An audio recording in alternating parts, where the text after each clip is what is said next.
Welcome to Westeros, where the fight for the kingdom is on. Anyone can die. I choose violence. Where great families live and die for the Iron Throne. They're all weaving these tangled webs. Some are noble, Jon Snow's everybody's hero. some are not. If you're going to be bad, be really bad. I want my crown! So many kings and queens in waiting, It's about power and greed. but an icy foe may well defeat them all.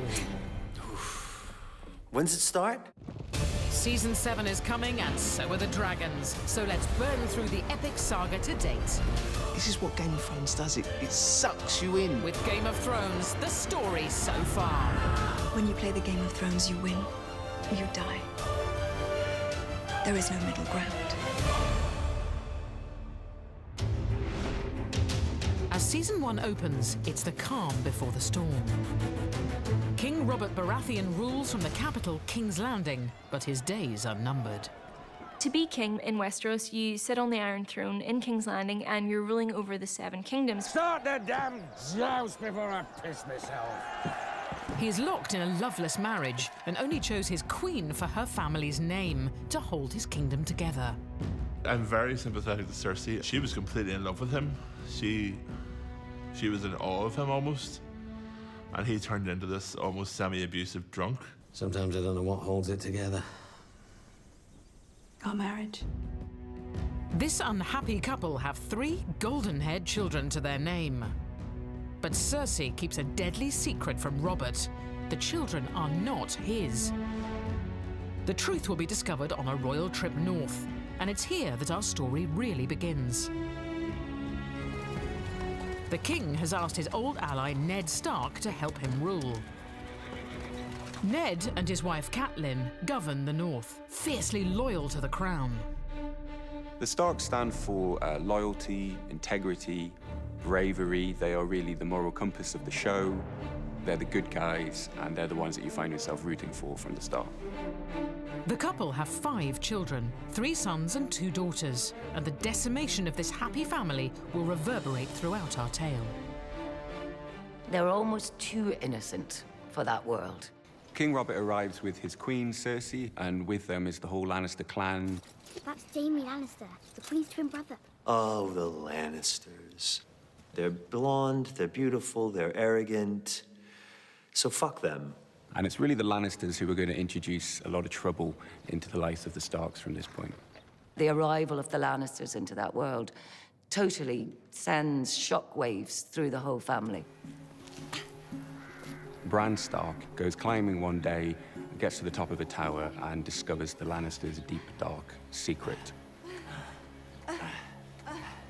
The secret is that Cersei, the queen, is actually sleeping with her brother, Jaime. The Lannisters, oh God!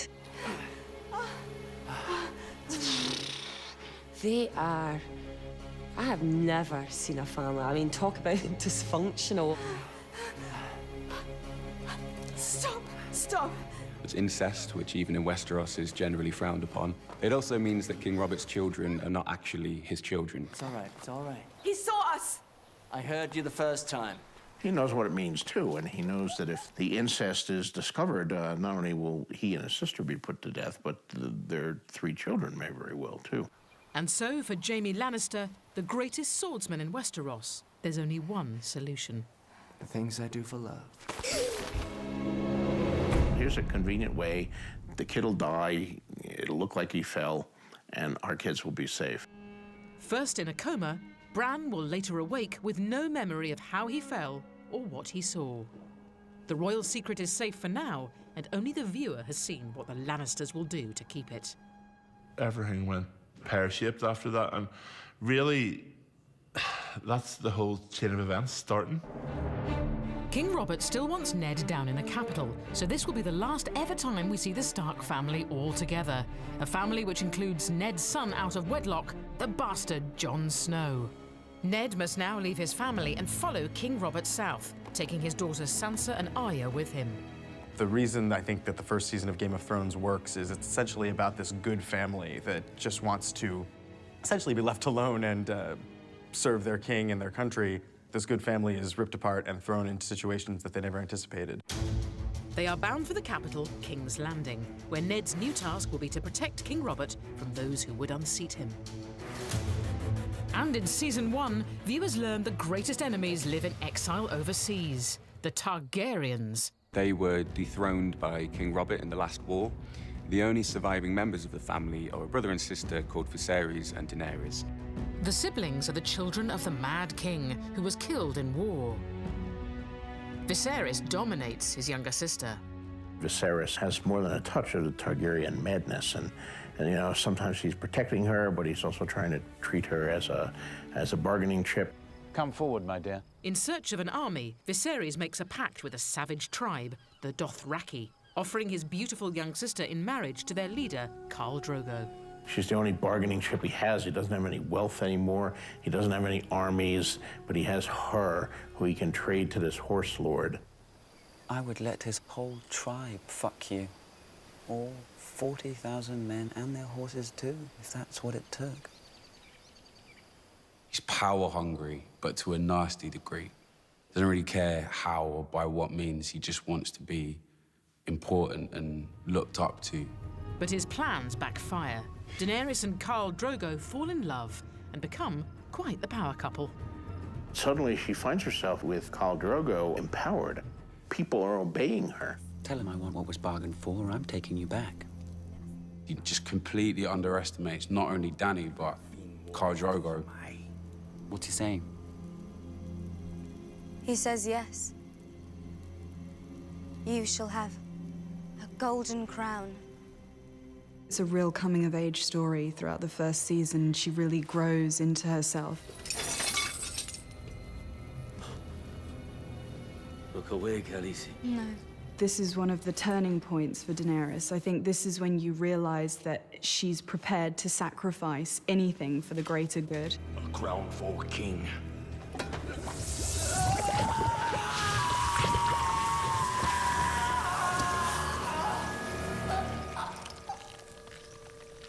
He was revolting. He was utterly, utterly revolting. And that was the moment that she escaped from her shell, when she became the woman and not the kowtowed girl. And as the Targaryens grow in power, we learn that King Robert faces another challenge to his northernmost borders. Threats which led past rulers to build this giant wall of ice to keep out wild things beyond. It's protected by the legendary Night's Watch. The Night's Watch are a small army who guard the northern border of the country. In Season 1, there's lots of fighting for the throne, but actually in the background, there are these creatures appearing north of the wall that nobody has seen for thousands of years. And no one quite wants to believe that they're there, but they certainly are. We hear the characters saying that this is all folklore, that this is all made up. But for the viewer, we see that basically these characters do exist. They are there.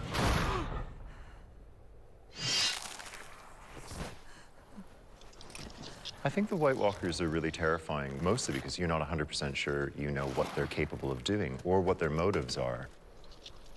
They are a serious threat.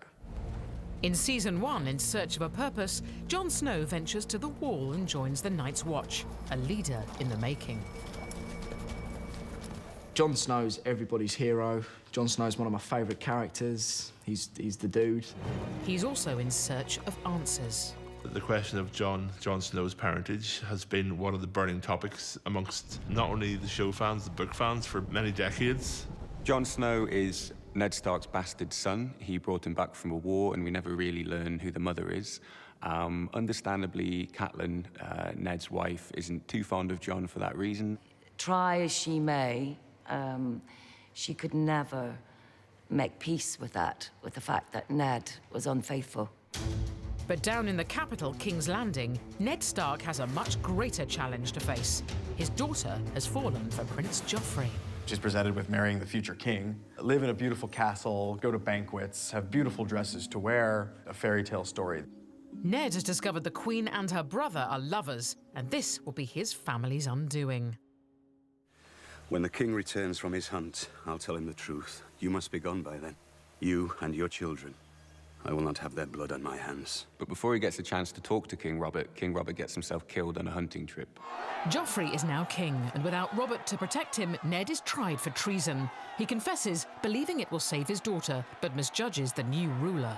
He's just been stuck up in the north too long and has no idea how the real world operates, how to really deal with the kind of the politics of Westeros. Bring me his head. That's when you realise nobody is safe in this world at all. When I saw Sean being pushed down,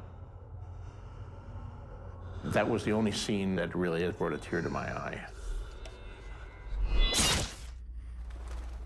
It's cruel, it's heartbreaking, but there's a point to the children witnessing this. If they want to survive, they have to start to be resilient. They have to learn from this. It was at that moment you realised what Game of Thrones was really about. It's here that the Stark family splinters. Arya is whisked away by a Night's Watch brother loyal to Ned, leaving Sansa at the mercy of Joffrey. Robb Stark reacts with murderous rage to the news that his father has been beheaded. Robb is the heir, and he's not only picking up his father's mantle as Lord of Winterfell, but he's picking up a much older mantle, the crown that no one has worn for 300 years, the Kingdom of the North. It will lead to all-out war between the Starks and the Lannisters, who are led by its patriarch, Tywin Lannister. Tywin Lannister is one of the great warriors and battle strategists of the age. As well as his twins, Cersei and Jaime, he has a son he despises, Tyrion, known as the Imp. You're wounded. Good of you to notice. Tyrion, obviously, is just brilliant.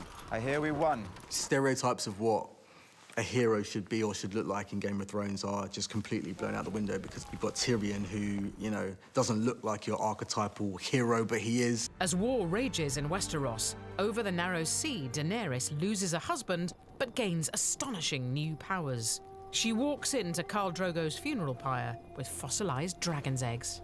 Ugh, what an epic scene.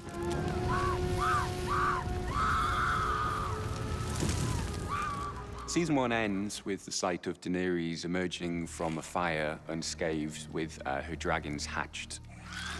These creatures are extraordinary creatures, the likes of which have not been seen in hundreds of years. Blood of my blood. You see these three dragons around her and you're just like, okay, they're gonna be awesome when they're grown. The innocence is gone. She's it. And she's the Force now. As the dragons are born, she comes more and more to her own until the power becomes innate to her. It's about a new era. The whole first season is essentially the old era dying out, the new era beginning. And by the end, she has a sense that she knows that she's bound for greatness. And after the break, watch those dragons grow in Season 2.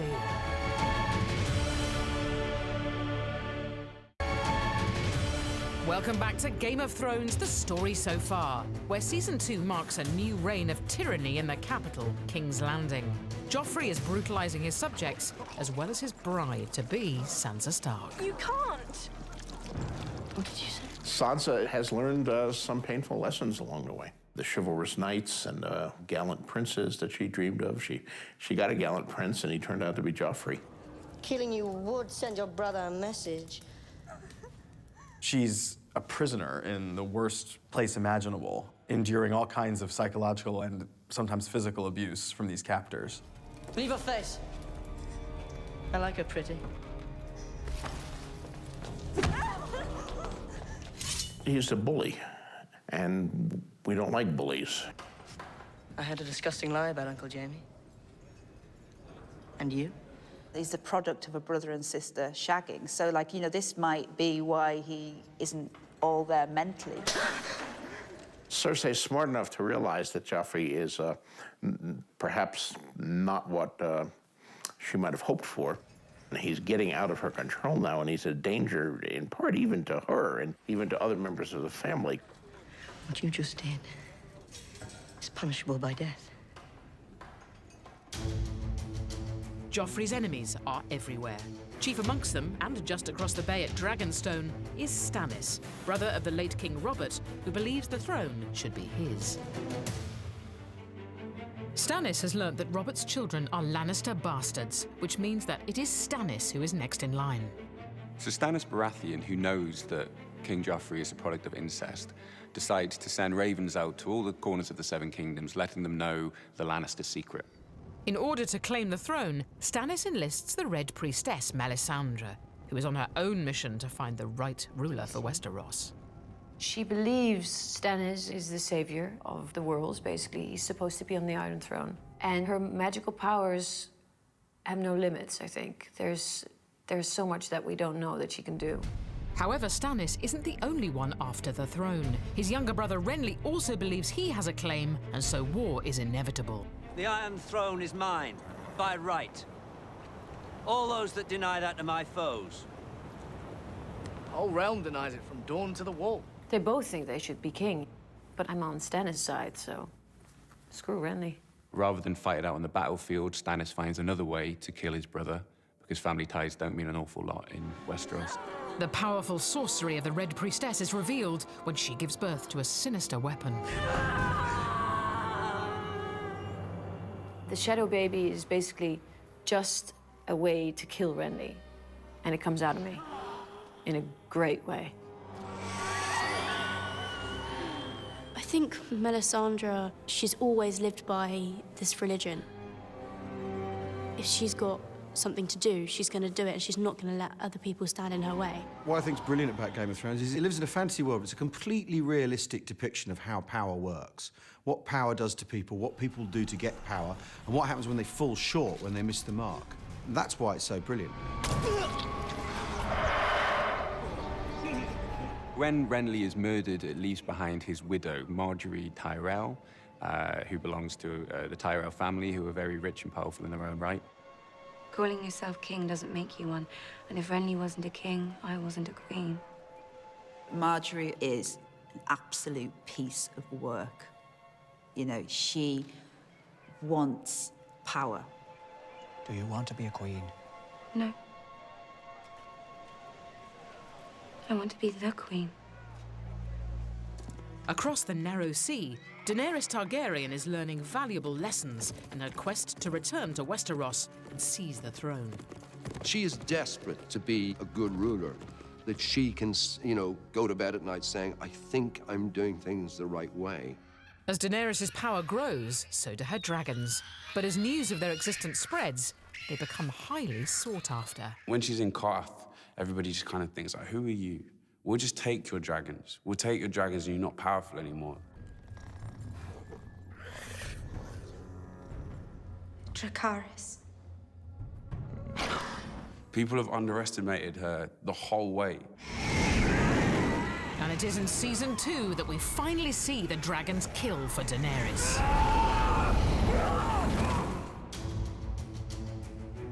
As Daenerys gets stronger in exile, Jon Snow and the Night's Watch are on a mission beyond the Wall, where the true scale of the threat to the kingdom is revealed. Blow the horn. When will he come? The army of the dead is on its way, and it's going to kick off sooner or later, and really, they've got to get out of there as fast as they possibly can. One blast for friends. 2 for foes. And 3 for White Walkers. The threat of winter coming is very much a myth to the people of the South. They're not really taking it seriously. They don't know about the undead and all the horrors that are coming towards them. 3 blasts. So what we learn in Season 2 is that the White Walkers are very much real. They're nothing like we've ever seen before in television. They're not just zombies, they're not just statues, they're walking ice cubes, basically. They're really bad and they're really scary. And it's literally, I think it's going to be a fight of ice and fire.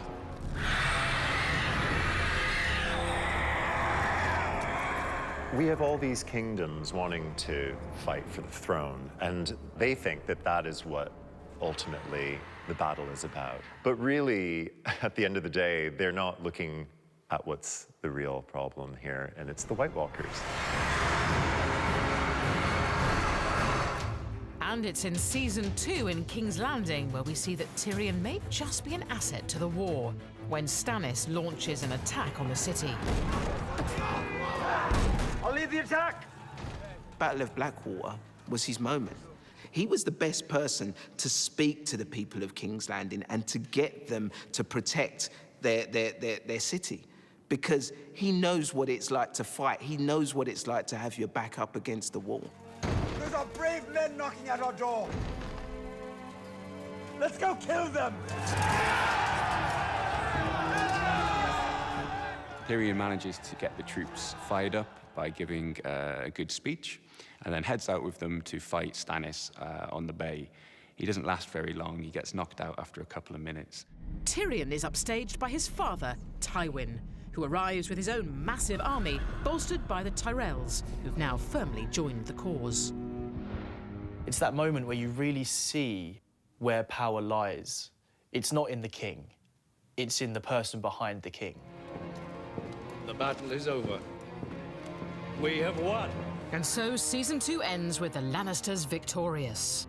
After the break, Season 3 brings more terrible losses for the Starks when they attend a cataclysmic wedding.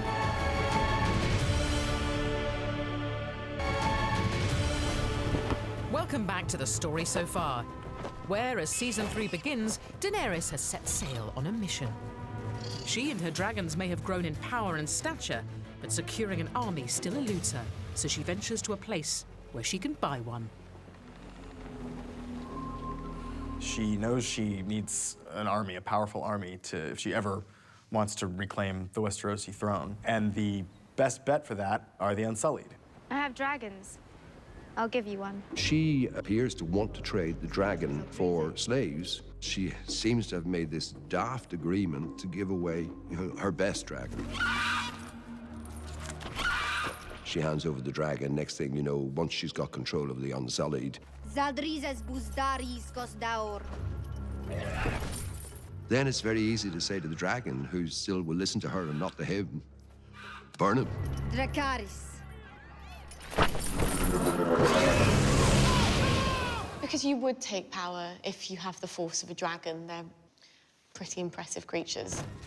She's been the mother of dragons, and you knew she was destined for greatness, but now she really is a queen with an army.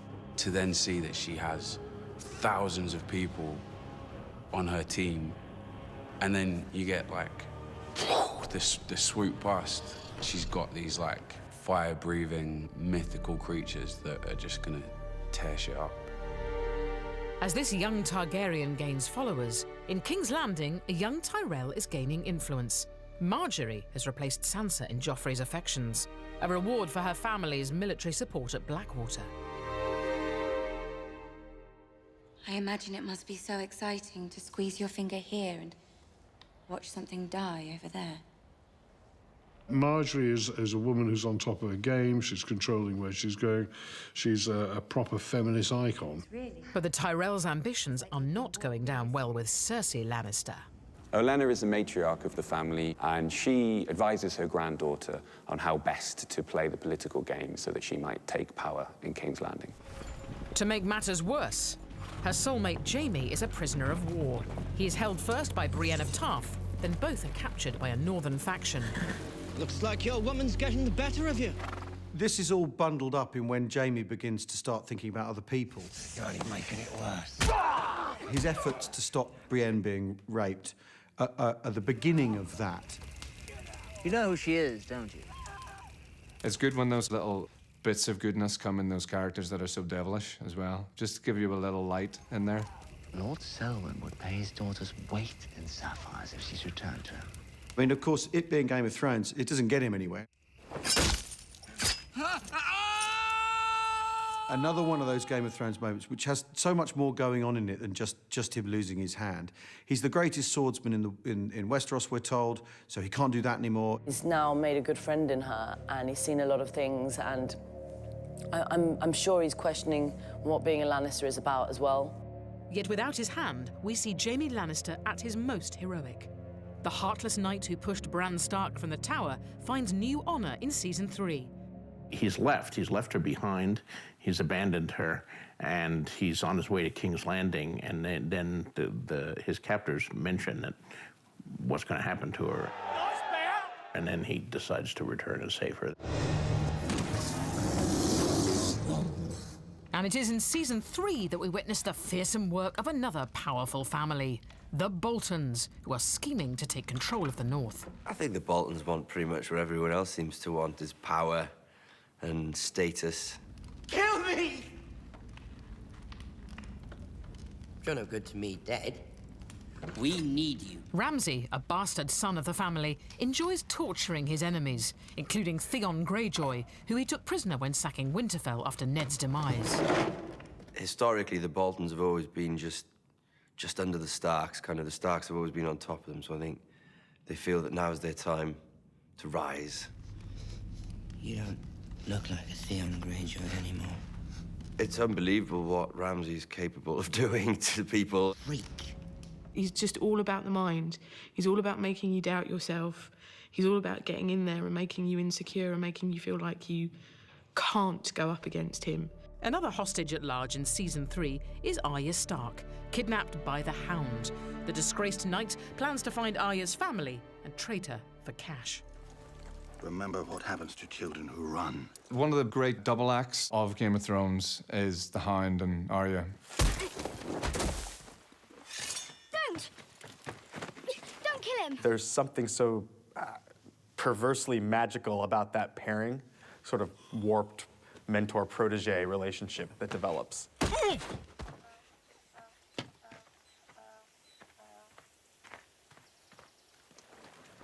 In his desire to claim a ransom, the Hound heads for the Twins, where he knows that Arya's mother and brother, Catelyn and Robb Stark, are attending a wedding. The Twins is a strategic river crossing controlled by the Frey family, and the Starks need them on side for their war effort. Walder Frey is a very bitter, nasty old man who controls a small but significant area in the kingdom. I was pledged to marry one of you, and I broke that vow. If he's been let down by Robb Stark after this promise, if he shows any kind of forgiveness or just let it go, we didn't want to marry my daughter, he's married someone else, he would lose face in that world. It's a vicious world he's operating in. The Stark family offer Robb's uncle to make amends and are here for that wedding. A terrible mistake. Catelyn, in her heart, knew that you do not break a promise if you are the king of the North, and also you certainly don't break it to Walder Frey. Your Grace. He's probably laid awake for nights just planning it and timing it and working out just how it's going to work out. In a moment where Cat sees that Roose Bolton is wearing chainmail is a powerful moment. Why would you wear chainmail to your wedding? And what is the purpose of chainmail? It's to prevent you getting killed. Even though I'd read the scripts, the Red Wedding still completely was shocking, and I was still screaming at the TV, don't do it, no, don't. You just don't want it to happen. The Red Wedding is the event that pretty much decimates an entire generation of the Stark family. Within the Game of Thrones, Walder Frey's not playing the Game of Thrones. He's not attempting to be the king. He's actually perfectly happy with what he's got. He has his own little fiefdom, and it was all sitting in the chair and watching terrible things. He's a rotter, isn't he? He's absolutely rotten. Grim. The Lannisters send their regards. It is an ambush backed by Tywin Lannister. Robb is such an amazing character. I think you kind of want him to be the king and to win. It's the cruelty of it, and it's the relishing of it. Everything goes to hell in the Red Wedding. Arya Stark arrives at the Twins to witness her brother's desecrated body and loses any last shred of innocence. She's there at the Red Wedding, she's outside. And she was so close. You know, she was so close to seeing them again. She was so close. The path that she goes on, she learns to become stronger and fight. And also, she's after revenge. And when she comes across her family's killers later, Oh, shit. she matches their brutality. She's had to go over to the dark side. That's what makes her interesting. In order to survive in that world, you've got to match what is given you. And so, by the end of season 3, all the elder Starks have gone from the Game of Thrones. Only the children remain, orphaned and scattered across Westeros, including Bran Stark, still paralysed from his fall. He's fled Winterfell with a loyal band of followers heading north. So Hodor we know as a very loyal character. It's all right, Hodor. He lost the use of his legs, and Hodor's the person that carries him around and takes him everywhere, being the big giant of a man that he is. It's all right. The walls will protect him. Him and his brother Rickon are the two last male heirs to the Stark household. And yeah, it's fast depleting. We're running out of Starks. Bran Stark is very much on his own journey to discover the root of this ancient magic that's reappearing in the kingdom throughout the seasons. And yet, amid this loss comes a small victory. Unlikely hero Samwell Tarly stumbles on a weakness of the White Walkers. Samwell reaches for all he has to hand, an old dragon glass spear he once found in the ground. To his astonishment, it works. The spells are shattered and it's melting before him. And stay with us to see Wedded Bliss vanish after the break. He's choking! Welcome back to Game of Thrones, the story so far, where in season 4, a royal wedding in King's Landing unites two great houses of Westeros, the Tyrells and the Lannisters. Marjorie and Joffrey's wedding is one of those weddings that we all have to go to where there's no love in the room. The wedding brings another great family into the game, the Martells, represented by Prince Oberyn. We're the hottest couple at the wedding. What else is there to say? Ilaria-san. My lord, my lady. John. He has a zest for life and all the beautiful things that the world has to offer. None of it is as beautiful as his own rage and taste for revenge. Oberyn is seeking vengeance for his sister's brutal death at the hands of the Lannisters. Rape and murder of women and children is considered distasteful. Joffrey really uses the wedding as an excuse to be as horrible as he can. Uncle, you can be my cupbearer. He sees it as an opportunity to wield his power because he can. And you're dying for something to happen to him. And so, when an unseen hand poisons the newlywed king... Idiots, help your king! Move away! It's the moment of retribution that the whole of the Seven Kingdoms have been waiting for. I think everybody who watches Game of Thrones was hoping this day would come. I wanted to kill him in such a way that the viewers were reminded that here's a 13-year-old boy who's dying. Though it is actually the Tyrells that have poisoned Joffrey, it is Tyrion who is blamed. This is really the point where Tyrion's fragile bonds with his family begin to unravel. Take him! Take him! Take him! In plot terms, the death of Joffrey is another shaking of the board where the pieces are scattered. And also, it's one of those things that elevate the whole series from merely a story into a saga. As the royal family grows weaker, news from Westeros reaches Meereen, where Daenerys has conquered the city, but she is not yet ready to capitalize on her enemy's weakness. King Joffrey Baratheon is dead. Murdered at his own wedding. This would appear to be a really good time for her to finally make her play for the Iron Throne. She has the dragons, and she has the army, and she has the strength of character. But actually, she has new responsibilities now, and she has unfinished business where she is, and she's still trying to learn how to rule. And to compound matters, her dragons have grown so big that Daenerys has started to lose control of them. As they get bigger, as her power increases, the harder it is for her to manage. And that's where the story then has to go. All they're going to bring is complexity. And when one of the dragons kills a child and abandons her, Daenerys is left with no other choice but to chain the other two. She's just locked up her dragons, so can she unleash them again? And will they forgive her? Without the mighty force of her dragons, Daenerys is faced with a dilemma as to what to do next.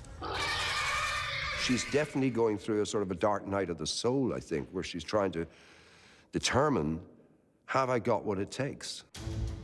And so, in Season 4, as Daenerys remains in exile, across the narrow sea, Sansa Stark has fled the capital and taken refuge with her Aunt Lysa, who has been seduced by an arch schemer. Littlefinger's playing a very chaotic game, and he thrives on that. Oh, my sweet wife. For Littlefinger, it's all about getting power, I think, and using Lysa as a pawn along the way.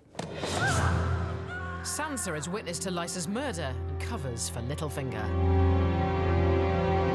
Sansa's one of these poor characters who's been mistreated all through the series. She's seen a lot of horrible, horrible things happen, and she's never been able to take control, and this is the first time that actually she's got nothing else to lose. When Sansa lied to protect Littlefinger, I cheered. I thought, thank God, girl.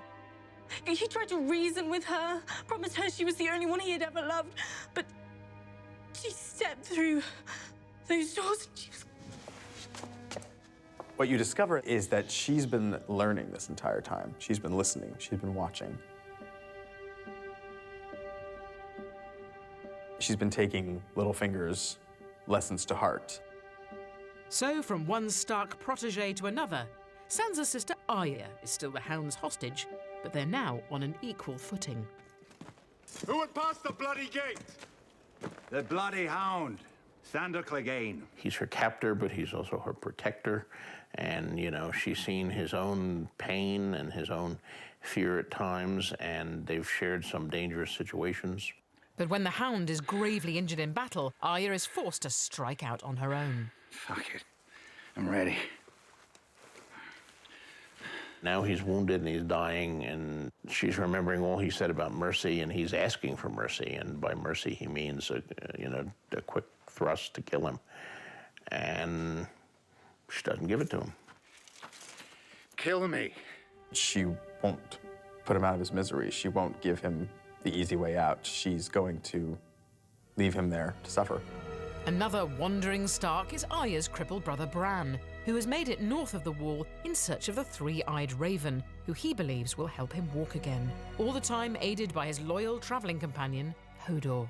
I think Hodor's been more than just Bran's legs. I think he means a lot to Bran. You know, he's always been there through absolutely everything, you know? Even though he can't speak, he can only say one word, he's always someone that's looking after him. You know, in a world of evil, he's probably one of the only good ones.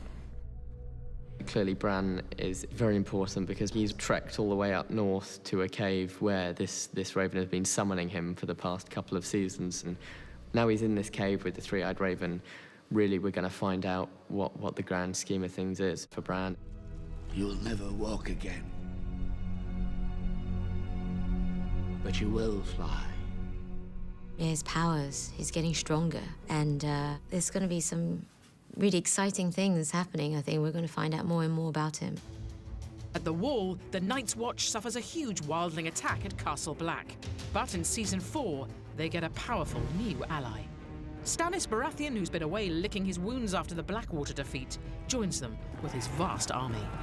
The Battle of the Blackwater was a huge and crushing defeat at the end of Season 2. And it's taken them basically 2 seasons to sort of rebuild from that. And his arrival means that Jon Snow could have a new ally in the battle against the White Walkers beyond the Wall. If my father had seen the things that I've seen, he'd also tell you to burn the dead before nightfall. All of them. Season 4 draws to a mighty climax in King's Landing when the ultimate father and son showdown comes to a head. Tyrion is tried for murder. I'm guilty of being a dwarf. You're not on trial for being a dwarf. Oh, yes I am. I've been on trial for that my entire life. He's put on trial for a murder he doesn't commit. His father deserts him and betrays him. I demand a trial by combat. I mean, trial by combat, you can get someone to fight for your honor, so whether you're wrong or not, as long as they win the fight, that's what matters. He names Oberyn Martell as his champion. The one thing that he's ever lived for is to avenge his sister's death. And he knows that now that the opportunity is presenting itself, there is no question that he will get what he wants. You killed her children! And he does get what he wants by forcing a confession out of him. It's not exactly how he expected it. I killed her children. He still technically got what he wanted, you know? Then I raped her. Then I smashed her head in like this. But when Oberyn is defeated, Tyrion is sentenced to death. In Westeros, the pursuit of justice is as futile as anything else. Oh, get on with it, you son of a whore. Is that any way to speak about her mother? Tyrion is released from jail by his brother Jaime and told to go and board a ship and run away. Instead, he decides to check in on his father. But it's his former lover, Shae, that he discovers in Tywin's bed. Tyrion then kills Shae in a sort of fit of jealousy and then takes a crossbow and goes to find his father. Tyrion, put down the crossbow. It's so tightly wound, this scene. This is someone who spent his whole life trying to win his approbation. As much as he hated him, he really wanted that, you know. Obviously, that's never going to happen now because he put a crossbow bolt in his groin. What it means is when a big character like that goes, there's going to be a power vacuum and there's going to be hustling and jostling to get into his place. I am the queen! I am the queen! Have you lost your mind? Join us after the break, where in Season 5, a new power rises in King's Landing.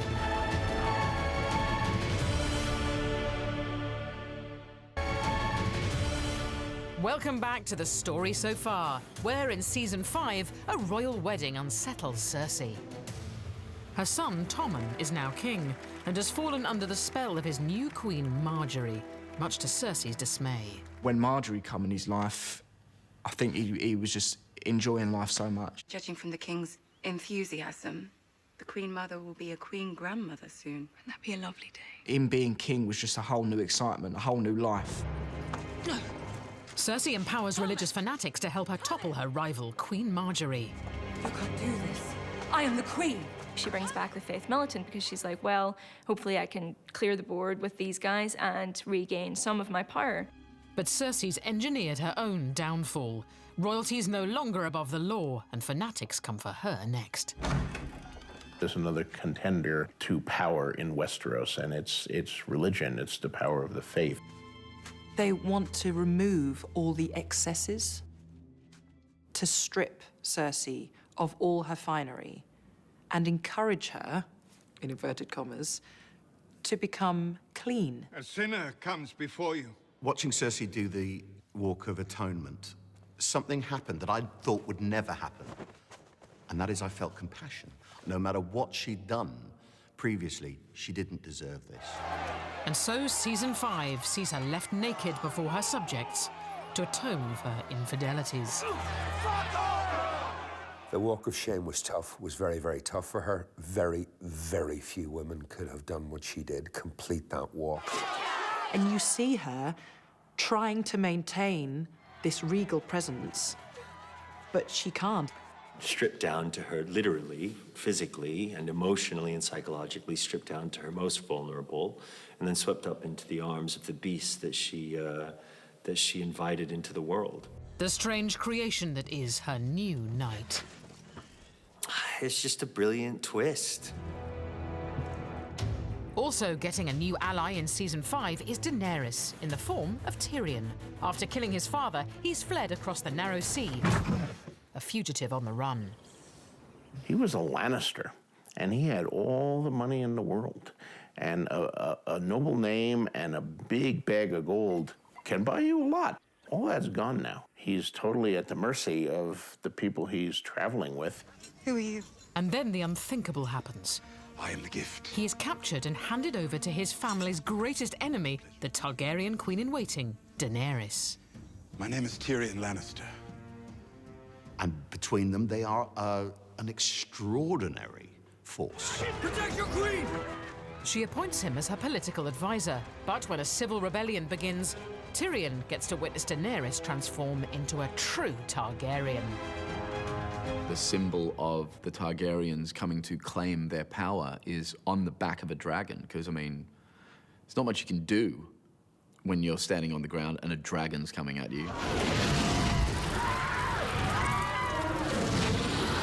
She's had the dragons now for quite a long time, but her actually becoming a dragon rider, that's her claiming her birthright more than I think anything else we've seen her do, because that is how the Targaryens wielded their power. Everybody painted that picture of Daenerys flying her dragon. It never really happened. And they've waited so many years to see that, and she finally does, and she does it in a wicked way where she's escaping death. Daenerys, she's got the greatest name ever. Stormborn, mother of dragons, Daenerys Stormborn Targaryen. I love that name. She's got these dragons as backup.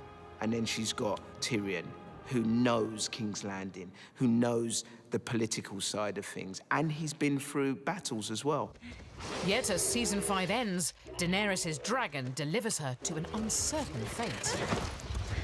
The last thing we see of Daenerys season 5, she's surrounded by Dothraki, is back where she bloody started.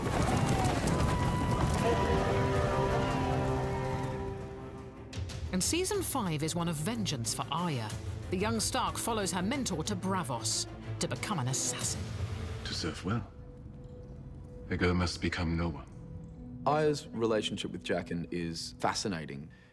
He is utterly mysterious, and she is seduced by his power. I didn't come here to sweep floors.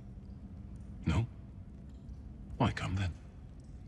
You said I could be your apprentice. The power of death, the power to choose who dies. And Arya uses her new skills to slaughter Meryn Trant, a name on her kill list of people who've destroyed her world. Arya, I think, has crossed the line. And if you look back to season 1, what would Ned Stark think of Arya's actions? Is that what he would want for his daughter? There is a sense of vengeance rather than a sense of justice. As Arya explores vengeance, back home the battle is on for the Stark family home. Stannis Baratheon is marching on Winterfell, now held by the Boltons. But sometimes sacrifices must be made to ensure victory. He's going after something, and it's increasingly futile. In a desperate move, Stannis follows the advice of the Red Priestess, who promises him victory if he makes an unspeakable offering to the Lord of Light. She managed to convince him to burn his own daughter. That's one of the most chilling scenes, I think, of season 5. When he burns his child. She's believed in this god for so many years that I think that if it's not to do with the god, she kind of just blocks everything out. And I think that's what happened, is she blocked out the fact that she was going to be sacrificing a child. She was sacrificing the king's blood. Melisandre really thought that Stannis would be the one, and, you know, she's put a lot of her heart and soul and everything else into helping him. But it proves to be his undoing. His men desert him, and Melisandre, realizing all is lost, flees to Castle Black, Right. leaving Stannis to advance to Winterfell on his own. Speak up. Can't be worse than mutiny. He's had a rough old time, Stannis, hasn't he? Because really, he should be the king from after Robert Baratheon dies. Every battle he loses, he becomes further and further involved with this kind of fantasy. And awaiting Stannis at Winterfell are the Boltons, who try to cement their position in the north with a tactical marriage to Sansa Stark. Orchestrated by master manipulator Peter Baelish. She shouldn't trust Littlefinger. I mean, why are you going to trust Littlefinger? I mean, jeez. He is the dodgy car salesman in Game of Thrones.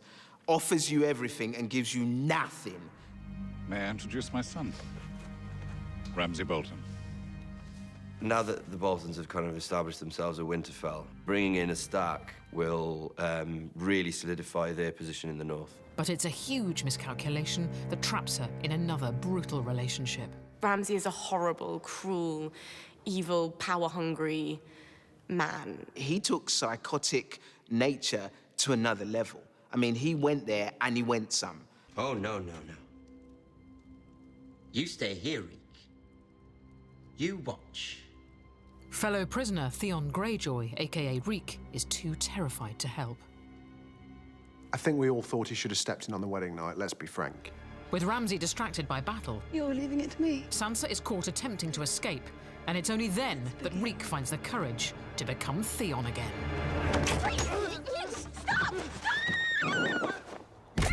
I think that was a moment that we all needed to see. Theon again had been so much at the mercy of Ramsay that finally he had a moment where he could do good. And so, by the end of season 5, Sansa has jumped either to her death or to her freedom. It's someone being pushed in every way to the absolute limit of their will to live.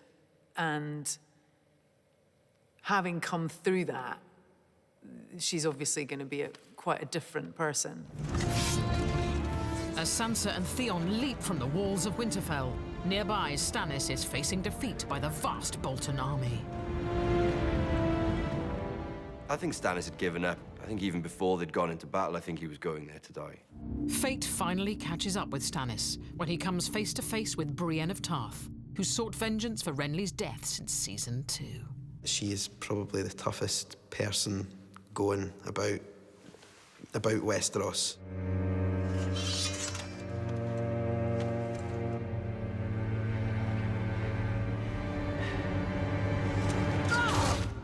But as Stannis bows out, Jon Snow comes up against a greater foe when he ventures to Hardhome to make peace with the wildlings.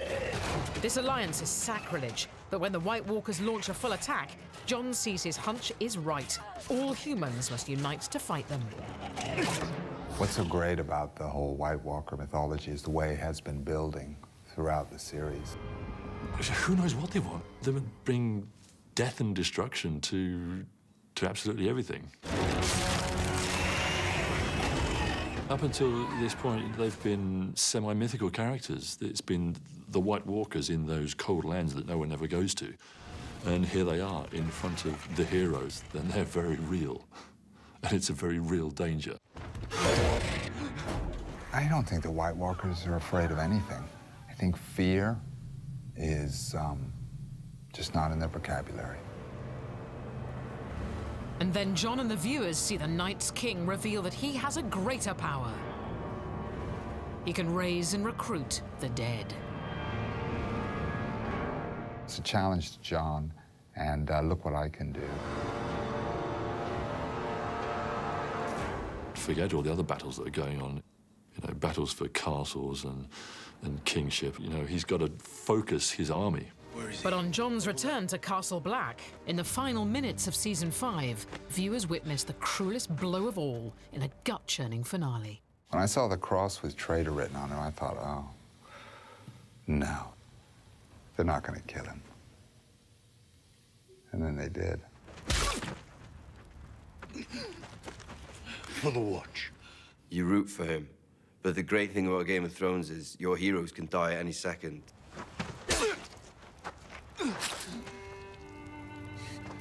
For the Watch. They're all members of the Night's Watch, and no matter what one of their brothers has done, what they did was worse than what he did. And so season 5 ends on betrayal and death.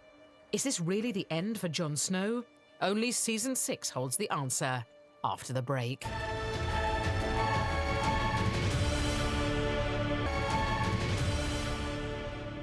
Welcome back to The Story So Far, where season 6 begins at the scene of a crime.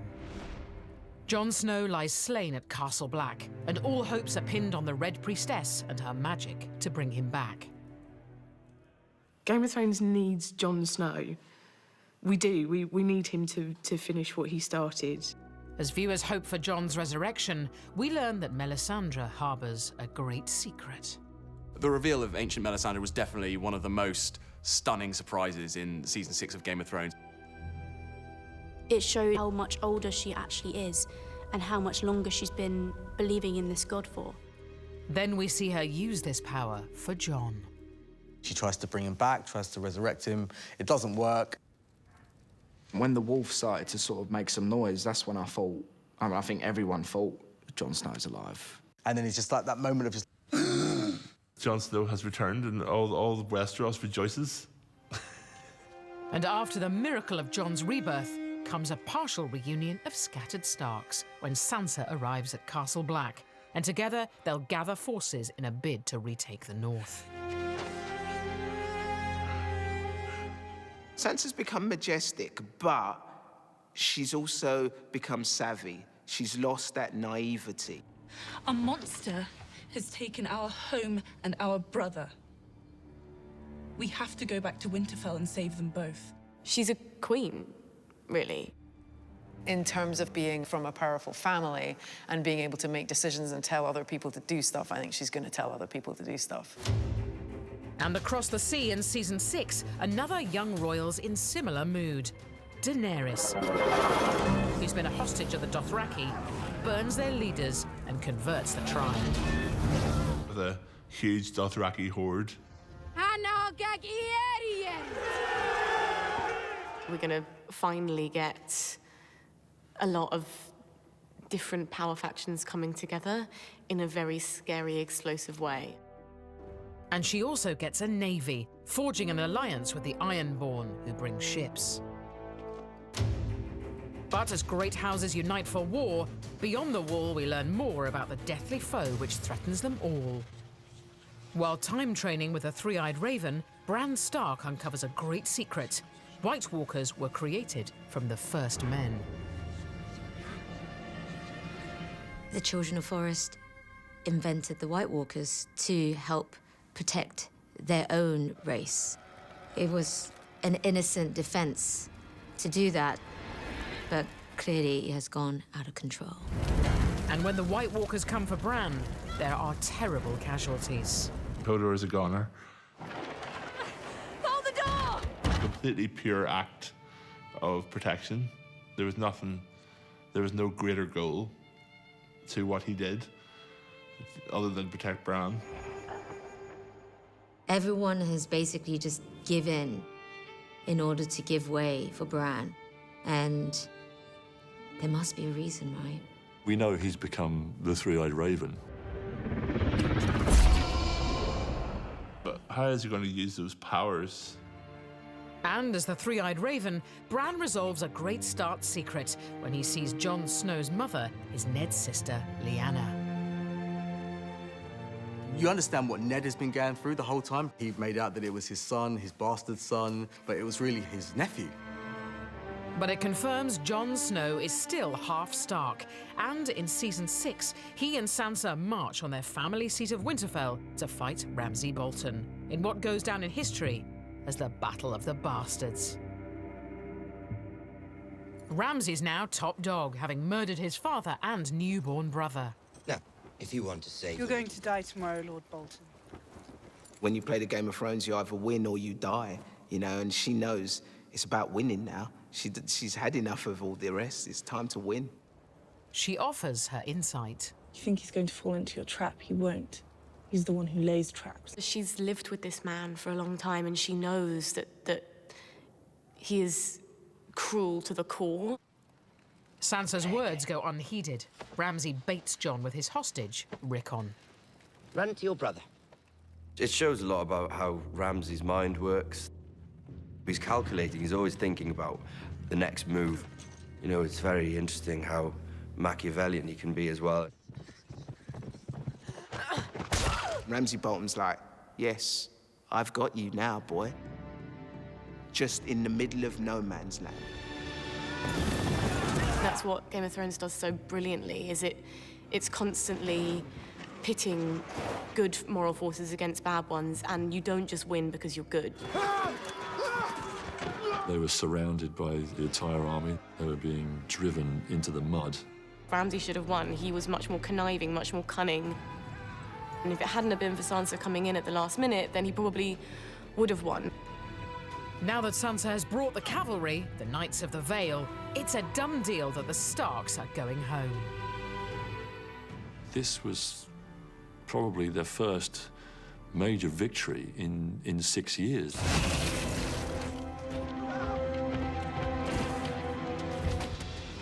They're suddenly inside the castle. Winterfell. It seems Jon will kill Ramsay. But he then leaves Sansa to take the scalp. There was only one way to kill him, and Sansa found the right way to do it. She knows what she's going to do, and she knows he deserves it. All memory of you will disappear.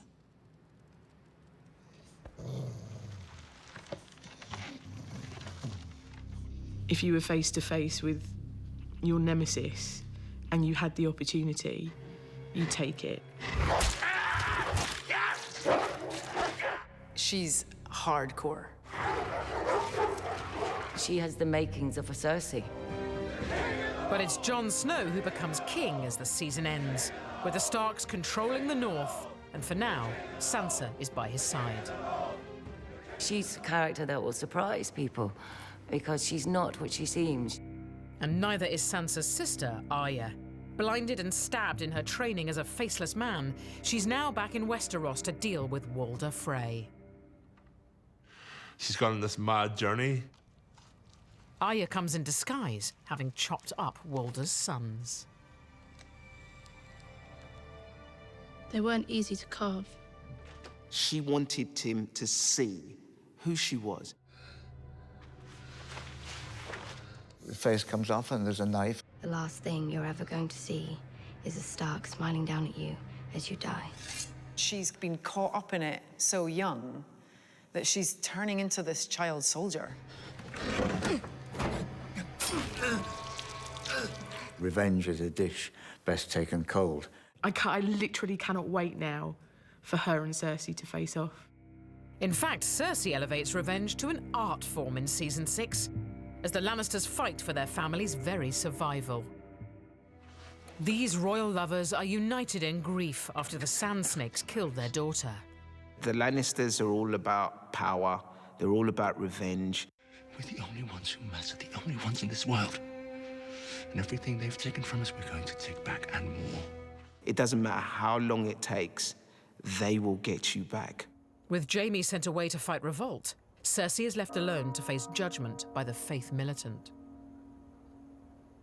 We are told that Cersei is going to turn up for a trial, but we know perfectly well she's not going to. But it's now she plays a game-changing hand. She was always going to have a dastardly plan. The Mountain was sent by Cersei to hold Tommen in that room. There's something wrong. Marjorie knows what's up in an instant. The High Sept is packed with those who've wronged Cersei, the Tyrells, High Sparrow, and Faith Militant. The amazing thing about Game of Thrones is the spectacle is always incredible, and you never know it's coming.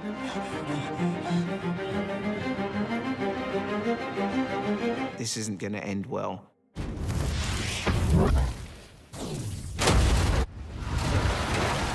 Cersei has, of course, unleashed wildfire. She's wiped out this fantastic building. She's destroyed all her enemies.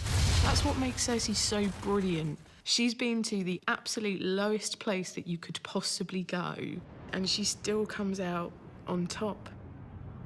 In the moment where she gets her revenge on everyone else, she loses the only thing that she has left that matters to her. Knowing that his mum's the one that's pretty much murdered his wife. What has he got to live for? Tommen's death leaves the Iron Throne empty, so a new reign begins. A witch told her that she was cursed and that all of her children would die. It didn't stop her from loving her kids and trying to protect them at any cost. But she accepts very swiftly her fate. And so Jaime returns to a new world order, courtesy of his sister. She's devastated the Tyrells. Now the Lannisters are once more a force to be reckoned with. You've got Queen Cersei sitting on the Iron Throne. I think it's good to see her on the throne because it really has been her who's been pushing the men. And so she should be there, rightly or wrongly. As one queen takes the throne, another sets sail to challenge her for it. Finally, Daenerys, the Targaryen queen, is on her way to Westeros with a vast alliance she spent 6 seasons amassing. We're now getting to crunch time. As she comes to conquer the burning question for Season 7, who might join her now? absolutely everybody against the Lannisters, everyone against Cersei. Like, Cersei doesn't have a chance. But they'll fuck with us. I do have this theory that the White Walkers will sit on the Iron Throne. Just leave those dragons alone.